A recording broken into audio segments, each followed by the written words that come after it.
노르웨이의 숲, 무라카미 하루키, 양억관 옮김.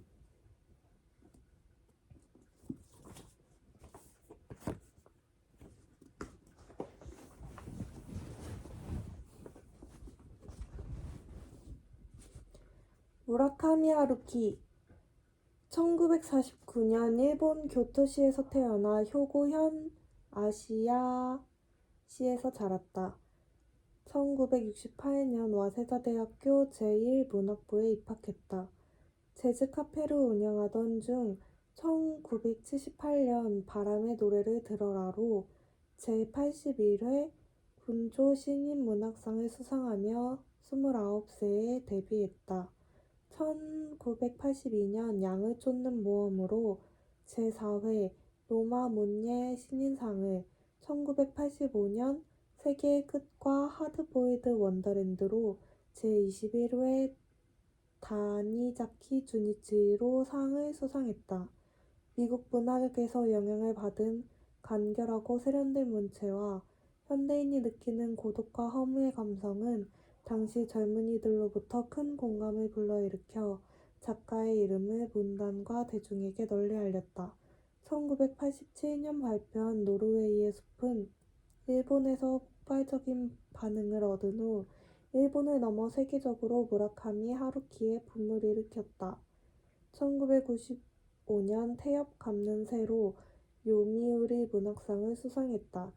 2002년 해변의 카프카를 발표하여 2005년 영어 번역본인 뉴욕타임스의 올해의 책에 선정되면서 국제적인 명성을 한층 높였다.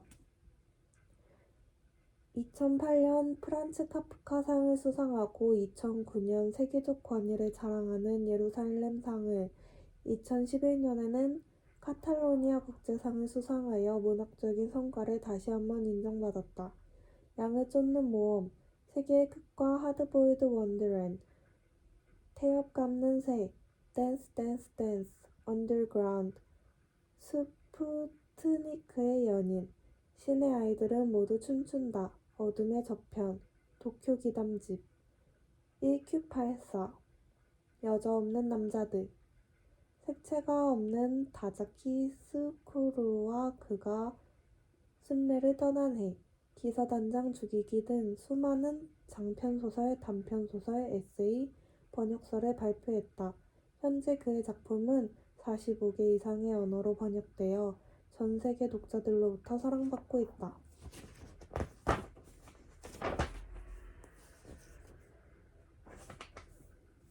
수많은 축제를 위하여. 1장 37살. 그때 나는 보잉 747기 좌석에 앉아 있었다. 거대한 기체가 두꺼운 비구름을 뚫고 함부르크 공항에 내리려는 참이었다. 11월의 차가운 비가 대지를 어둡게 적시고 비옷을 입은 정비사들, 밋밋한 공항 건물 위에 걸린 깃발, BMW 광고판, 그 모든 것이 플랑드르파의 우물한 구름 배경처럼 보였다. 이런, 또 독일이군.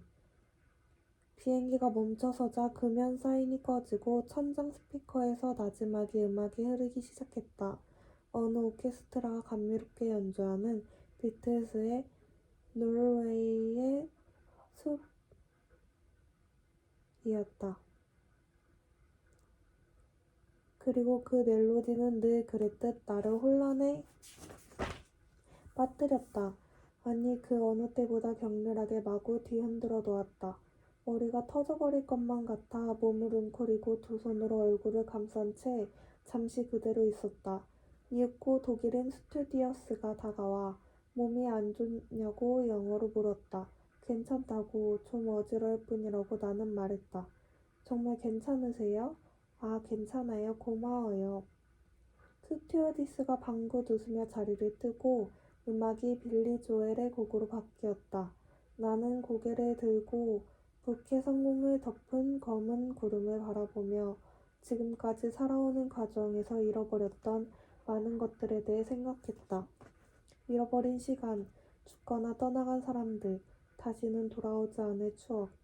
비행기가 완전히 멈춰선 후 사람들이 안전벨트를 풀고 짐칸에서 가방이니 윗도리 따위를 꺼내기 시작할 때까지 나는 줄곧 그 초원에 있었다.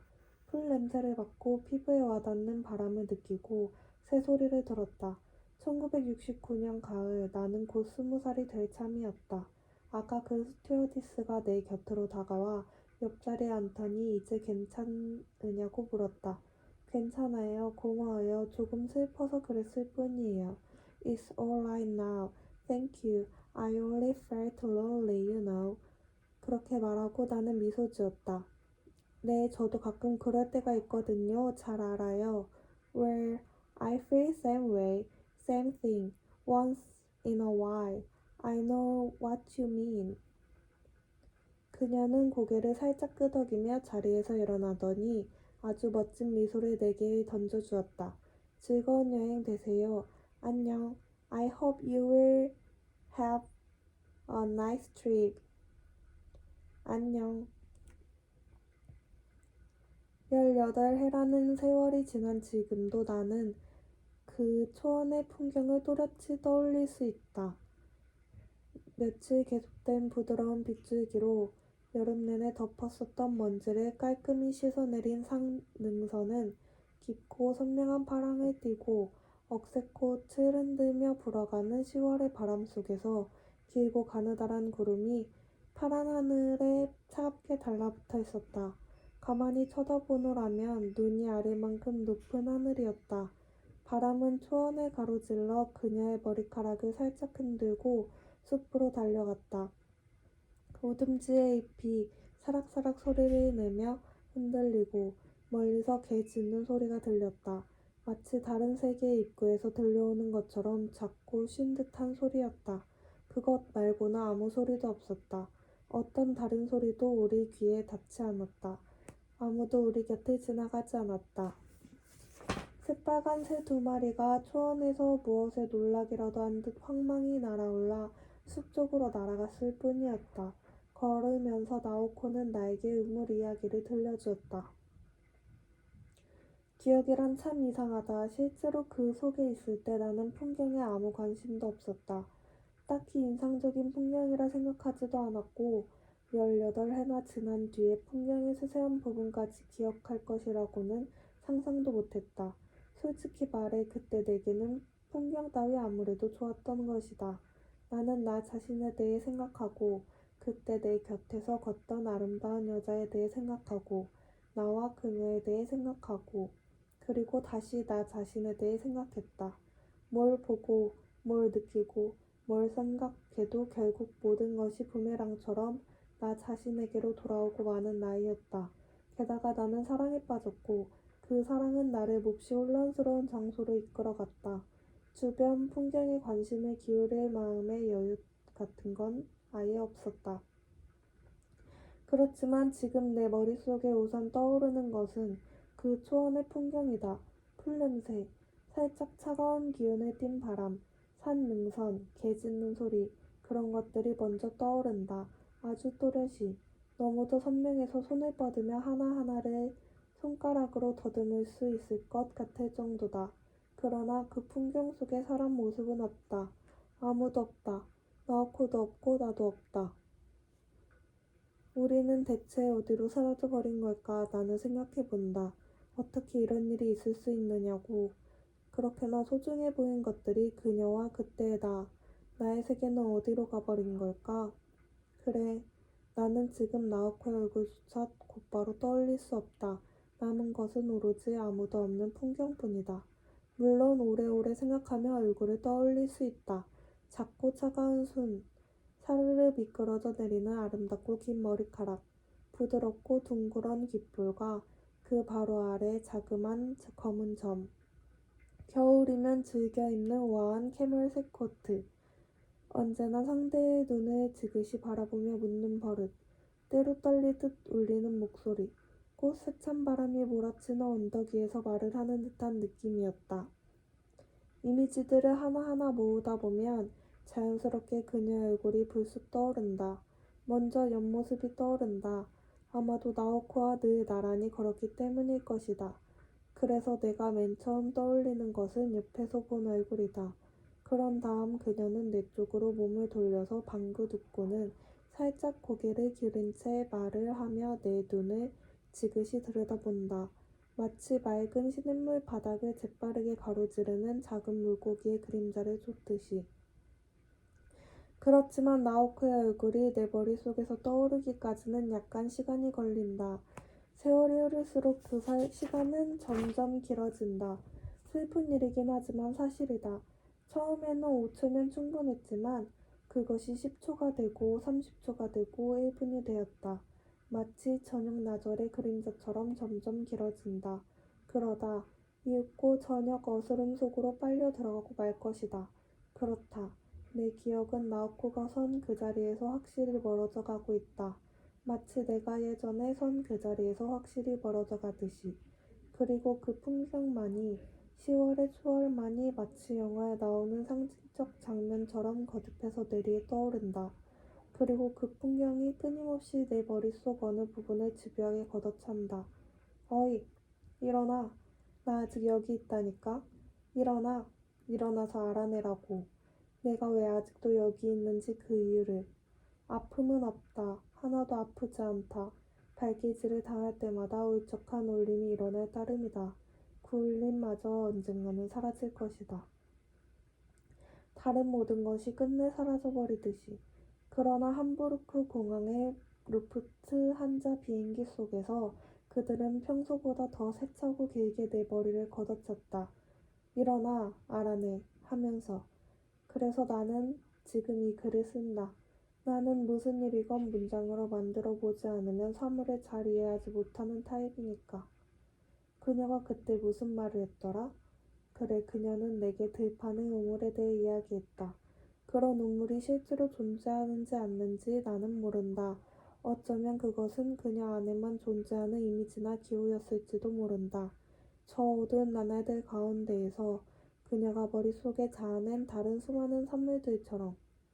그러나 나오코가 우물 이야기를 한 이후로 나는 그 우물 없이는 초원의 풍경을 떠올릴 수 없게 되었다. 실제로 본 적도 없는 우물의 모습이 내 머릿속에서 떨어져 나갈 수 없는 한 부분으로 풍경 속에 굳게 자리 잡은 것이다. 나는 그 우물이 어떻게 생겼는지 아주 자세히 묘사할 수도 있다. 우물은 초원이 끝나고 숲이 시작되는 경계선 바로 언저리에 있다. 대지에 뻥 뚫린 직경 1미터 정도의 어두운 구멍을 풀이 교묘하게 가렸다. 둘레에는 울타리도 없고 조금 높이 둘러친 돌담도 없다. 그냥 구멍만 입을 벌렸을 따름이다. 구멍 입구에 걸쳐진 돌은 오랜 비바람에 희뿌옇게 색이 바랜 채 여기저기 금이 가서 금방이라도 부서질 것 같다. 자그만 녹색 도마뱀이 돌 틈으로 기어 들어가는 것이 보인다. 몸을 앞으로 구부리고 구멍 안을 들여다보지만 아무것도 보이지 않는다. 내가 알 수 있는 것은 그 구멍이 무서울 정도로 깊다는 것뿐이다. 상상도 할 수 없을 만큼 깊다. 그리고 구멍 안에는 암흑이, 세상의 모든 암흑을 졸여놓은 듯한 짙은 암흑이 가득 찼다. 그건 정말로 정말로 깊어. 나오코는 신중하게 단어를 고르며 말했다. 때때로 그녀는 그런 식으로 말한다. 정확한 단어를 찾으면서 아주 천천히 말한다. 정말 깊어. 그런데 그게 어디 있는지는 아무도 몰라. 여기 어딘가에 있다는 것만은 분명하지만. 그녀는 그렇게 말하고 트위드 지키 토주머니에 두 손을 찔러 넣은 채 내 얼굴을 바라보며 정말이라고 강조하듯 방긋 웃었다. 그렇다면 정말 위험하잖아. 어딘가에 깊은 우물이 있어. 그런데 그게 어디 있는지 아무도 모른다는 거지? 그러다 거기 빠져버리면 큰일이잖아. 내가 말했다. 어쩔 수 없지 뭐. 휘잉, 풍덩. 그걸로 끝. 실제로 그런 일이 일어나지는 않아? 때때로 일어나. 2년이나 3년에 한 번 정도. 사람이 갑자기 없어지는 거야. 아무리 찾아도 없어. 그러면 이 부근 사람들은 이렇게 말해. 들판에 우물에 빠졌다고. 별로 기분 좋은 죽음은 아닌 것 같네. 나는 말했다. 비참한 죽음이야. 그녀는 재킷에 달라붙은 풀씨를 손으로 털어냈다. 목뼈라도 부러져 그 자리에서 죽어버리면 다행이지만 어쩌다 발이 삐는데 그치면 오도 가도 못하는 신세가 되고 말아. 목이 터져라 불러도 아무도 듣지 못하고 누군가가 발견할 가능성도 없고 근처에 지네나 거미 같은 것들이 우글대고 먼저 죽은 사람들의 백골이 바닥에 널렸고 깜깜하고 축축하기만 해. 그리고 위쪽에는 빛의 동그라미가 마치 겨울 하늘의 달처럼 작게 작게 떠 있어. 그런 데서 홀로 천천히 죽어가는 거야. 생각만 해도 털이 곤두서는 것 같아. 누가 찾아내서 울타리라도 쳐야지. 하지만 아무도 그 우물을 찾을 수가 없어. 그러니까 제대로 된 길을 벗어나면 안 되는 거야. 절대로 안 벗어날래. 나오코는 호주머니에서 왼손을 빼내 내 손을 잡았다. 하지만 괜찮아, 너는 아무런 걱정도 할 필요 없어. 어둠 속에서 아무리 헤매고 다녀도 절대 우물에 빠지지 않아.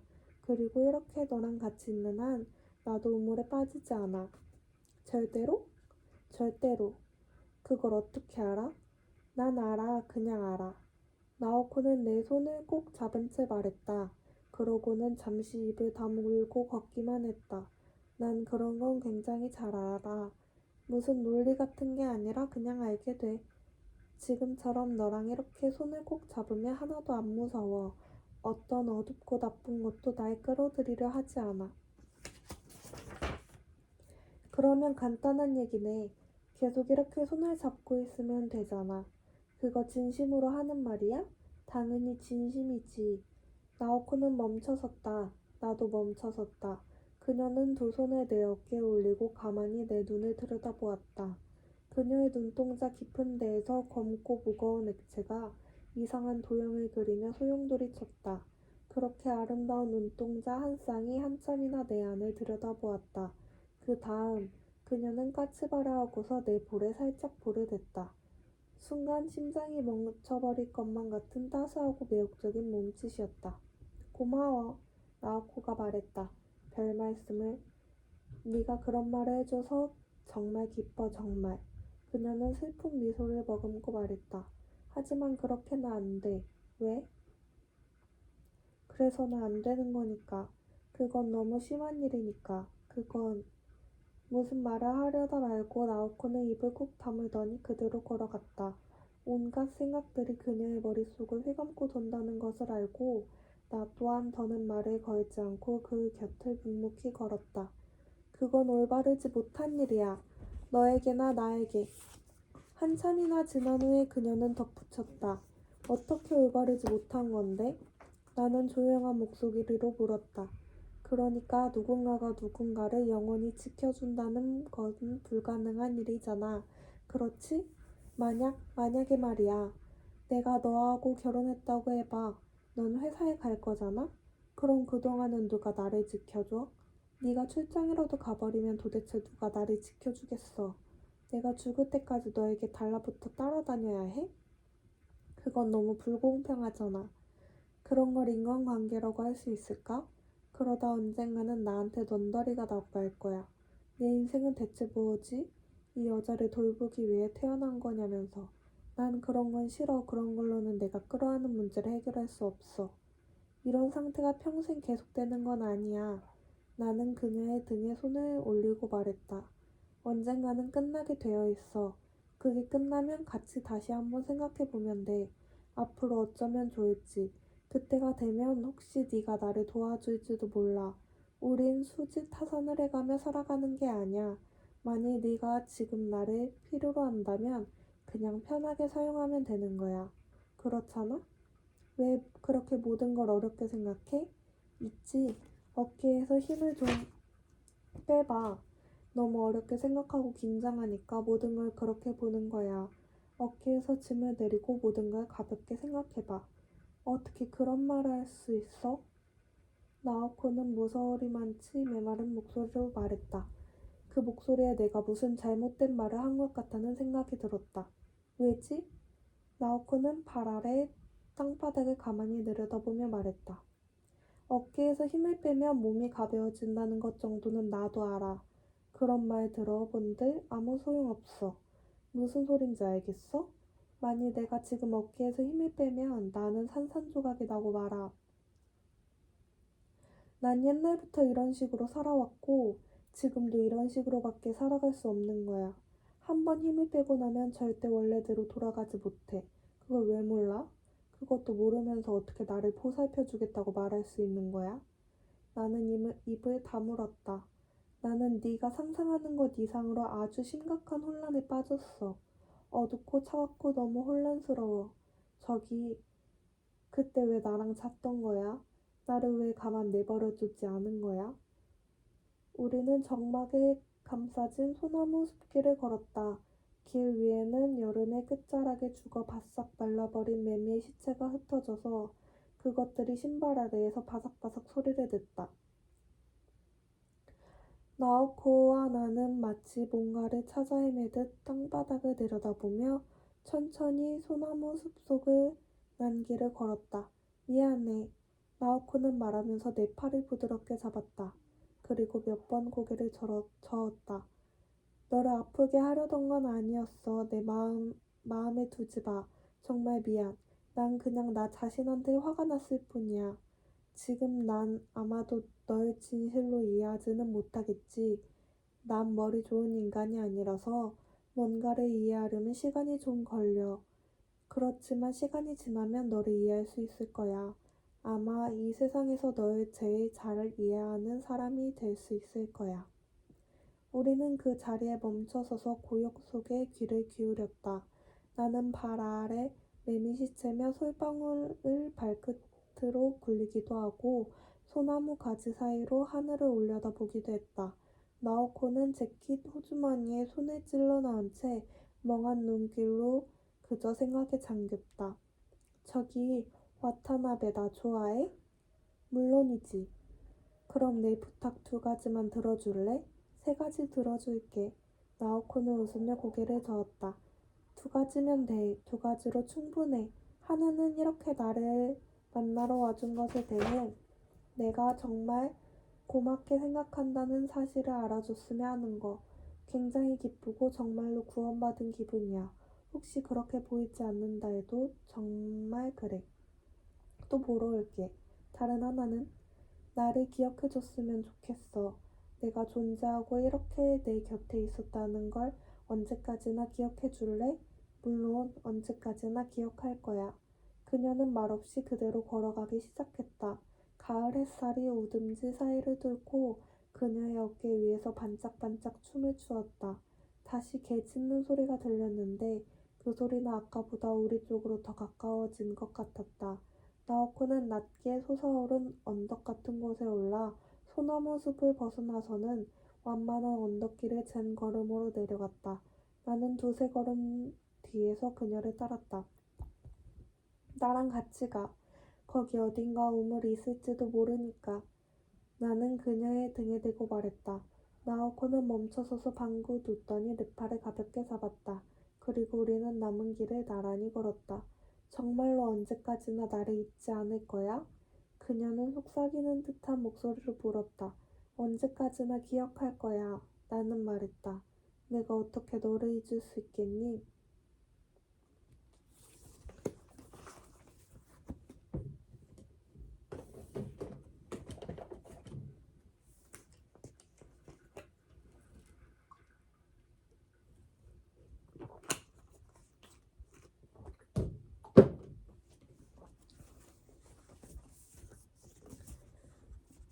그런데도 기억은 어김없이 멀어져 가고 벌써 나는 많은 것을 잊어버렸다.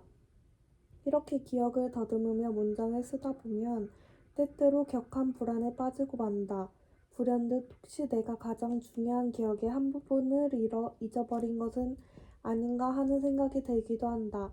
내 몸속 어딘가에 기억의 변경이라 할 만한 어두운 장소가 있어 소중한 기억이 모두 거기에 쌓여 부드러운 진흙으로 바뀌어 버린 게 아닐까 하는. 그러나 누가 뭐라고 해도 그것이 지금 내가 손에 쥘 수 있는 모든 것이다. 이미 희미해져 버린, 그리고 지금도 희미해져가는 불완전한 기억들을 꼭 가슴에 품은 채 뼈라도 씹는 기분으로 나는 이 글을 쓴다. 나오코와 나는 약속을 지키기 위해서는 이 방법밖에 없다. 아주 오래전 내가 아직 젊고 그 기억이 더욱 선명해졌을 때 나는 몇 번이나 나오코에 대해 글을 쓰려 했다. 그렇지만 그때는 한 줄도 쓸 수 없었다. 처음 한 줄이라도 나와만 준다면 그 다음에는 물 흐르듯 쓰게 되리라는 것을 잘 알았지만 그 한 줄이 아무리 애써도 나오지 않았다. 모든 것이 너무도 선명해서 어디에서부터 어떻게 손에 대면 좋을지 알 수 없었다. 지나치게 자세한 지도가 자세함이 지나치다는 그 이유 때문에 때로 아무 역할도 못하는 것과도 같다. 그러나 지금은 안다. 결국 글이라는 불완전한 그릇을 담을 수 있는 것은 불완전한 기억이나 불완전한 생각뿐이다. 그리고 나오코에 대한 기억이 내 속에서 희미해질수록 나는 더 깊이 그녀를 이해할 수 있게 되었다. 그녀가 왜 나에게 나를 잊지 마라고 말했는지 지금은 그 이유를 안다. 물론 나오코는 알았다. 내 속에서 그녀에 대한 기억이 언젠가는 희미해져 가리라는 것을. 그랬기에 그녀는 나에게 호소해야만 했다. 언제까지고 나를 잊지 마. 내가 여기 있었다는 것을 기억해줘 하고. 그런 생각을 하면 나는 견딜 수 없이 슬프다. 왜냐하면 나오코는 나를 사랑하지조차 않았던 것이다.